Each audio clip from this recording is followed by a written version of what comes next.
जैसा कि आप सब जानते हैं कि मैं अभी दिल्ली एनसीआर में गाज़ियाबाद में सीधा पिस्टल कंपनी में हूँ और हमारे यहाँ पे एक मित्र हैं सोमवीर त्यागी जी, जिन्होंने कुछ ना कुछ नया इनोवेशन करते रहते हैं। उन्होंने पुरानी साइकिल है, अपनी पुरानी साइकिल में ही कुछ इलेक्ट्रिकल फीचर और बैटरी लगा के, कंट्रोलर लगा के उन्होंने एक नई गाड़ी तैयार करी है।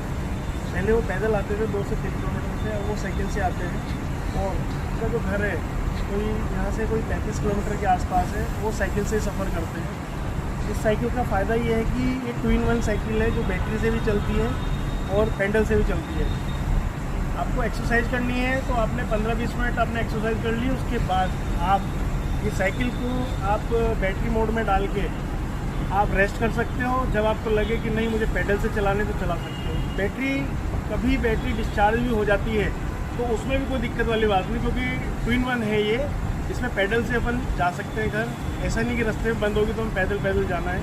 तो सोमवीर जी को मैं बहुत बहुत धन्यवाद बोलता हूँ कि ऐसे क्रिएटिविटी के कार्य आगे भी कार्य करते रखें और कहीं पे लगे हेल्प हमारी तो हम उनके साथ में। धन्यवाद।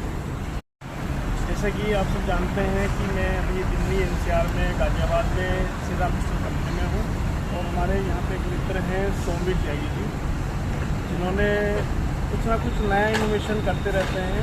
उन्होंने पुरानी साइकिल है, अपनी पुरानी साइकिल में ही कुछ इलेक्ट्रिकल फीचर और बैटरी लगा के, कंट्रोलर लगा के उन्होंने एक नई गाड़ी तैयार करी है।